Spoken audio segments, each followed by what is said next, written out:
तो मैं स्वागत करता हूँ आप लोगों का फिर से एक नई वीडियो में। तो टॉपिक आप लोगों ने देख लिया है, इस वीडियो का थंबनेल आप लोगों ने देख लिया है कि मेरा वीज़ा है जो कैंसिल हो गया था, वो एयरपोर्ट के ऊपर कैंसिल हो गया था। तो उसके पीछे के मेरे रीज़न क्या थे और क्या पूरा का पूरा सिनेरियो था। मैं करता हूँ हाउस बिल्डिंग, रहता हूँ जर्मनी में पिछले 1 साल से। तो मैं कहानी शुरू होती है दिसंबर 2021 से। मैंने लैंग्वेज सीखना शुरू किया था तब। उस वक्त मैं बहुत ज़्यादा प्रेशराइज था। मैंने ग्रेजुएशन ख़त्म कर ली थी अपनी। उससे पहले मैंने 4-5 महीने गवर्नमेंट जॉब्स की भी तैयारी करी थी। सिलेबस थोड़ा हाँ हाथों पे याद कर लिया था मैंने वो। लेकिन मेरा कोई इंटरेस्ट नहीं था उसके अंदर। मैं पिछले 5 साल से जर्मनी के बारे में रिसर्च कर रहा हूँ, सन 2018 से। क्योंकि मैं ट्वेल्थ के बाद 2018 में मैंने ट्वेल्थ करी थी। उसके बाद मैं जर्मनी आना चाहता था, लेकिन मेरे घर वालों ने मुझे सपोर्ट नहीं किया। क्योंकि उस वक्त मैं बहुत ज़्यादा कमज़ोर था और मैं फैमिली में सिर्फ एक ही लड़का हूँ, तो मेरे को बाहर जाने से उन्होंने बिल्कुल साफ मना कर दिया था। तो बात है दिसंबर 2021 की। मैंने लैंग्वेज सीखना शुरू किया और 4 महीने 10 दिन यानी कि 10 मई को मैंने अपना B1 का एग्ज़ाम दे दिया। तो B1 का एग्ज़ाम देने के बाद मेरी एक टाइल रह गई थी स्पीकिंग की। तो स्पीकिंग मैंने दोबारा दिया 5 जून को। दोबारा फिर से मैंने मैंने दिल्ली गोएथे से अपना एग्ज़ाम दिया था। तो उसके बाद मैंने अपने डॉक्यूमेंटेशन लगाए। मैं जून के अंदर मेरा वर्क कॉन्ट्रैक्ट आया हाउस बिल्डिंग का। 22 जून के करीब को हाउस बिल्डिंग का मेरा वर्क कॉन्ट्रैक्ट आया। और 19 जुलाई को मैंने अपनी फ़ाइल डाली एम्बेसी के अंदर। मेरे पास कोई कुछ एजेंट वेजेंट कोई कुछ नहीं था मेरा। मैंने रिसर्च करी, एम्बेसी को मेल डाले कि मेरे को डॉक्यूमेंट चेकलिस्ट भेज दो प्लीज़। क्योंकि उस वक्त जो एम्बेसी की वेबसाइट पे वोकेशनल ट्रेनिंग यानी कि हाउस बिल्डिंग के लिए कोई भी चेकलिस्ट नहीं थी, कोई भी डॉक्यूमेंट नहीं था। तो मैंने जर्मन में ईमेल डाली, जर्मन में लिख के जर्मन एम्बेसी को जो इंडिया में है। तो मैंने उनको मेल डाली, उनका रिप्लाई आया। बहुत लेट रिप्लाई आया, लेकिन रिप्लाई आया। और मेरे पास एक PDF आई उन्होंने भेजा कि वो भी जर्मन में ही थी कि ये डॉक्यूमेंट आपको अटैच करने हैं। तो 19 जुलाई को मैंने फाइल लगाने के बाद मेरा वीज़ा आ गया था 25 जुलाई को। और जैसे तैसे करके पता चला कि थोड़े दिन बाद मतलब जो मेरा वीज़ा आया, उस वीज़ा की जो डेट स्टार्ट थी वो 1 सितंबर से स्टार्ट थी। समझ रहे हो? 1 सितंबर से मेरा हाउस बिल्डिंग का पहला दिन था और 1 सितंबर से ही मेरा जो वीज़ा था उसके ऊपर डेट स्टार्ट थी। मतलब कि जो मेरा वीज़ा स्टार्ट था वो 1 तारीख से था। 1 तारीख से पहले मैं फ्लाई नहीं कर सकता था, यानी कि मैं नहीं आ सकता था। तो मेरे एम्प्लॉयर ने मुझे मना कर दिया कि भाई तुझे कम से कम भी 15 या 20 दिन पहले मेरे पास आना है किसी भी हाल में। मैं कैसे जा सकता हूँ भाई? अगर मेरा वीज़ा ही 1 सितंबर से स्टार्ट हो रहा है तो मैं कैसे 15 से 20 दिन पहले जा सकता हूँ? ये तो नॉर्मल सी बात है।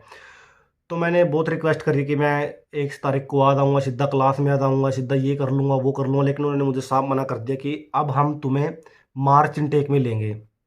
यानी कि सीधे 6 महीने मेरे ख़राब हो रहे हैं। ऑब्वियस सी बात है, सीधे के सीधे मेरे 6 महीने ख़राब हो रहे हैं।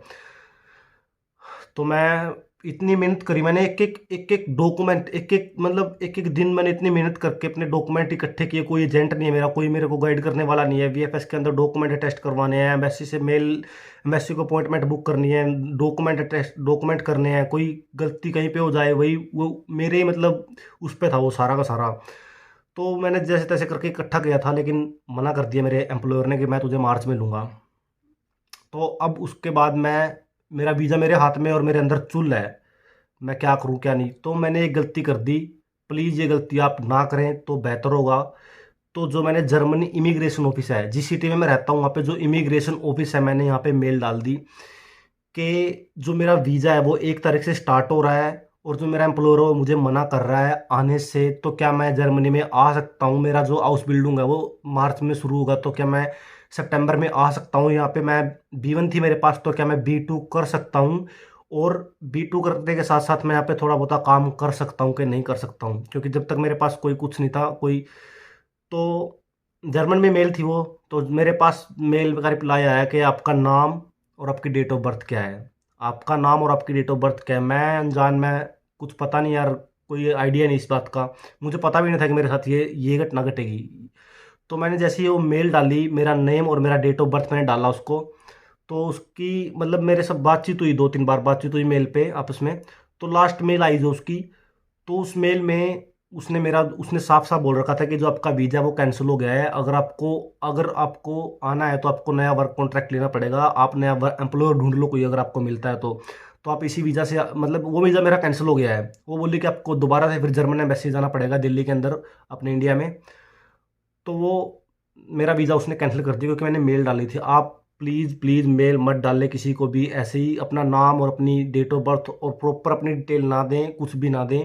और मेल डालने से पहले बहुत बार सोचें। मैंने सीधी मेल डाल दी, मुझे पता नहीं था भाई। तो मेरा वीज़ा है जो कैंसिल हो गया, तो मैं मुझे कुछ नहीं पता था, तो मैंने अपनी टिकट बुक कर ली, अपनी फ़्लाइट बुक कर ली 20 सितंबर की। मैंने सोचा कि मैं एक बार जर्मनी आ जाऊँगा, जर्मनी आने के बाद मैं यहाँ पे या तो कोई नया एम्प्लॉयर ढूंढ लूँगा, या अगर मुझे एम्प्लॉयर नहीं मिलता तो मैं यहाँ पे मार्च तक B2 करके अपनी, और यहाँ पे थोड़ा बहुत वर्क पार्ट टाइम जॉब करके इधर उधर वर्क करके तो मैं अपना सर्वाइव कर लूँगा, और मार्च में मैं अपना हाउस बिल्डिंग स्टार्ट कर दूंगा। तो 20 सितंबर 2022 की बात है, मैं एयरपोर्ट गया। तो मैं अंदर जैसे ही गया, मतलब चला गया प्रॉपर, मेरा सारा कुछ हो गया, मेरे बोर्डिंग पास वगैरह स्कैन हो गए सब, मैं अंदर चला गया। अपना सामान मेरा जहाज़ में जा चुका था, जो मेरा सामान था, जो मेरे लगेज थे, जो मेरी टैची थी, वो सारा का सारा अपना फ्लाइट में जा चुका था, मेरा सारा सामान। तो उसके बाद जैसे ही मैं इमिग्रेशन पे जाता हूँ, जैसे ही मेरी इमिग्रेशन होती है, वो थोड़ा टाइम लगा देता है, 5 मिनट लग जाती है, फिर 8 मिनट लग जाती है। मैंने पूछा कि सर क्या प्रॉब्लम है, क्या बात होगी, क्या क्या ऐसा हो गया। वो उठ के गया पीछे कहीं पे बात करने मेरा पासपोर्ट लेके। वो जैसे आया, वो बोला कि आपका जो वीज़ा है वो कैंसिल हो गया है। मैंने कहा सर अभी ऐसे कैसे कैंसिल हो गया, अभी तो मैंने लिया है इसके ऊपर, ये देखो ये वो बोला कि वो मतलब थोड़ा ऑफिसर है भाई, वीज़ा ऑफिसर है, वीज़ा ऑफिसर के साथ मैं ऐसे थोड़ी बात नहीं कर सकता। तो मतलब फिर भी मैंने वहाँ पे लड़ाई करी। मैंने कहा सर ऐसे कैसे होगा, मेरे पैरों तले ज़मीन निकल गई, मेरे पैरों नीचे से ज़मीन निकल गई, मैंने इतनी मेहनत करी और मैं जर्मनी के लिए आ रहा हूँ। पहले तो मेरा वर्क कॉन्ट्रैक्ट कैंसिल हुआ, यानी कि वर्क कॉन्ट्रैक्ट मुझे मार्च का मिल रहा है, उसके बाद मेरा जो वीज़ा है वो भी कैंसिल हो गया।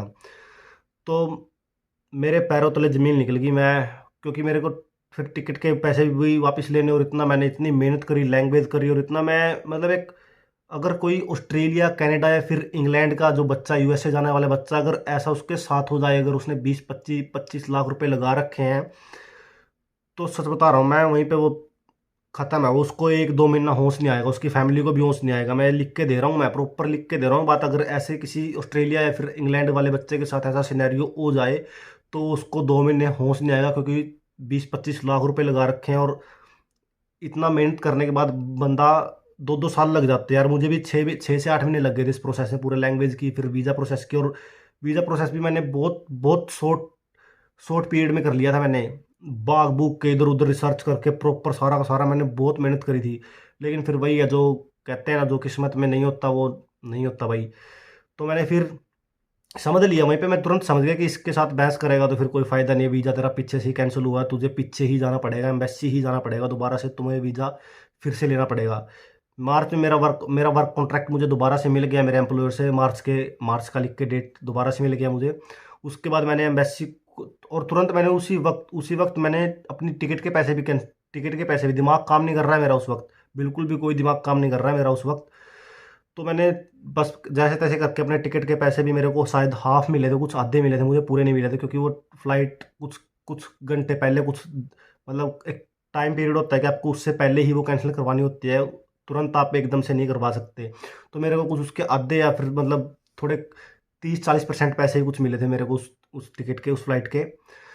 तो मैं घर आ गया, मैं बता रहा हूँ मैं। लेकिन मैं उससे अगले दिन मेरा इंटरव्यू था मेरे एम्प्लॉयर के साथ दोबारा से, कि 21 तारीख को, 20 को मेरा जो कैंसिल हुआ था, और 21 तारीख को मेरे एम्प्लॉयर के साथ इंटरव्यू था। तो मैं बता रहा हूँ, बहुत बहुत बड़ी सिचुएशन थी मेरे लिए वो।